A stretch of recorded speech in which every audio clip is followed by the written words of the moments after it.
Bir troll videosu daha geldi. Evet, dersime kaşlı, bıyıklı, sakallı, boyalı rutuşlu öğrenciler bastı. Peki bu ayarları nasıl yapabildiler? Bunların hepsini öğrenmek istiyorsanız, Zoom'da, EBA'da güncel haberleri ve ayarları takip etmek istiyorsanız kanala abone olup alt tarafa yorum yapmayı unutmayın. O zaman hadi kaşa.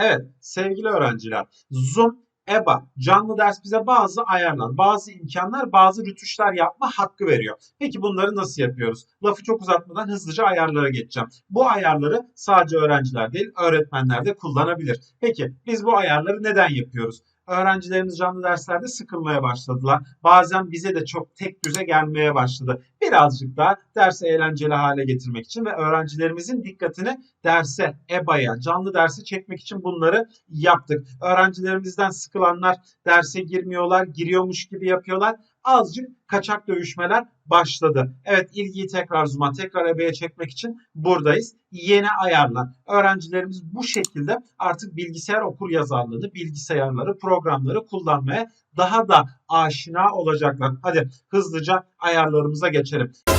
Lütfen maske tak. İlk önce hepimizde standart olan Zoom'u açıyorum. Linkime çift tıkladıktan sonra karşıma gelen ekranda yukarıda sağ tarafta ayarlar sekmesi var. Ayarlar sekmesine bastıktan sonra sol taraftan ince ayarlarımızı, ses için, audio için ayarlarımız, görüntü ayarlarımız, web kamerası ayarlarımız vardı. Ve kamerayla, mikrofonla ilgili sıkıntı yaşayan öğrenciler için kanalda çektiğimiz birçok video var. Ayarların nasıl yapıldığına, gitmeyen sesler, gelmeyen görüntülerle ilgili problemlerin nasıl aşıldığını göstermiştik. Ama bugünkü konumuzda sakal yapacağız, kaş yapacağız, bıyık yapacağız, boyayacağız, rütuş yapacağız. Neyse hızlıca gelelim. Evet, ekranın sol tarafındaki menülerden videoya mı geleceğiz? Hayır canlarım, video kısmında değil bu ayar. Background, arka plan ve filtre kısmına geldik. Evet, daha önceden buraya geldiğimizde arka plan oluşturabileceğimizi, sabit resimler koyabileceğimizi hatırlıyorsunuz. Ya da burada hareketli videolar ekleyebildiğimizde biliyorsunuz. Bunlar zaten kanalda mevcut.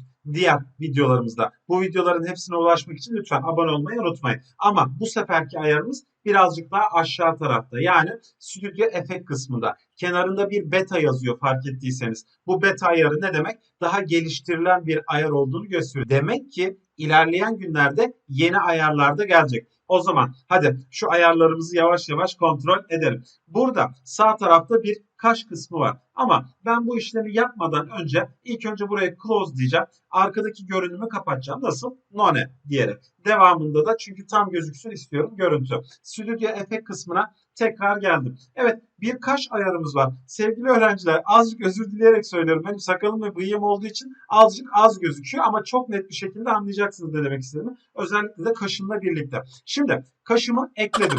Evet, kaşımı eklediğimde görüyorsunuz ki gayet kalın kaşlarım oldu. Bu kaşların daha ince versiyonları da var. Mesela aralarda şurada bir tık daha ince bir kaş görüyorum Tabii kendimde. tabii. Evet, gayet de kaşlarınızı oynattığınız zaman sizinle birlikte aktif olarak oynuyor. Açıkçası takdir ettim. Ya hocam niye bir sağa bir sola bakıyorsun demeyin. Beni takip eden öğrencilerimiz bilirler ki ekranın burada düzen yaptığım ekranda bu tarafta çift ekranda çalışıyorum. Evet devam ediyorum. Aşağıda bir hassasiyet ayarımız var. Hassasiyetimi azalttığım zaman oradaki yapay kaş birazcık daha gerçekçi olmaya başlıyor. Arttırdığım zaman da tamamen simsiyah aktif hale geliyor. Sizler net görebilin diye ben bu ayarları maksimumda kullanıyorum. Tamam, kaşlarımıza bunları yapabiliyoruz. Peki kaşlarımıza başka neler yapabiliyoruz? Canlarım, işin komik ve farklı olan kısmı da aslında burası. Kaşlarımızın rengini de değiştirebiliyoruz. Evet, artık kırmızı kaşlarla da derse girebiliriz. Evet, kaş ayarını kapatabiliyorum. Sonra da tekrar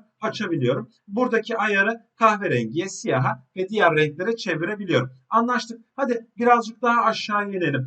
Burada çok daha komik olan aslında ayarlarımız var. Bakın bıyıklarım oldu diyeceğim. Ama bende zaten bıyık var. Anlamanız için birazcık daha şöyle yaparsam sanırım anlarsınız. Yani daha temiz bir yüzde gayet net bir bıyık oluyor. İşin ilginç yanı bu bıyığı da boyayabilirsiniz. Acaba bunu ne renge boyasak? Evet, kırmızı yapacağım ilk defa.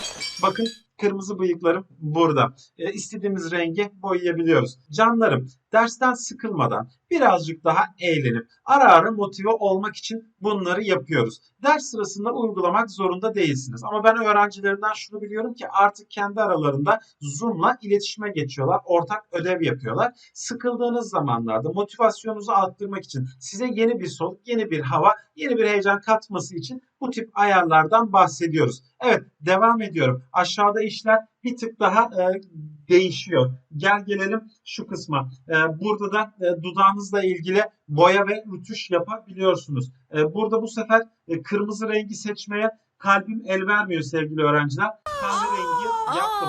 Evet, alt tarafında da yine bunun koyuluğunu ve rengini değiştirebiliyorsunuz. Sol tarafta None'ye yani hiçbir şey boşluğa tıkladığınız zaman da bunlar geçiyor. Evet, sakallarıma ve kaşlarıma dersten kaldırıyorum. Sevgili öğrenciler, ayarlarımız burada. Geri alması da burada.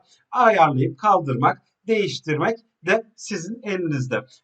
Bir Türkiye'de ilk videosunu daha izlediniz ama kanalda daha önceki troll videoları, daha önceki ayar videoları, ses ve görüntüyle ilgili yaşanan problemlerle ilgili videoların olduğunu biliyorsunuz. Lütfen tüm içeriklere ulaşmak için abone olmayı unutmayın. Hocam şunu da dener misiniz? Bunu da anlatır mısınız? Dediğiniz konuları alta yorum yapmayı unutmayın. Ayrıca hocam ben şu problemde çare bulamadım. Birçok yere danıştım, birçok video izledim ama sonuç bulamıyorum dediğiniz noktalarda bana Instagram'dan ulaşıp ki videonun hemen altındaki ilk mesajda Instagram adresim var. Bana buralardan ulaşıp sorularınızı iletebilirsiniz. Her zaman söylediğimiz gibi pandeminin de şu yükseldiği günlerde lütfen canlarım evde kalmayı, acil durumlar olmadığı sürece dışarıya çıkmamaya çalışın ve abone olmayı unutmayın. Kendinize iyi bakın Türkiye. Evde kalın. Hoşça kalın.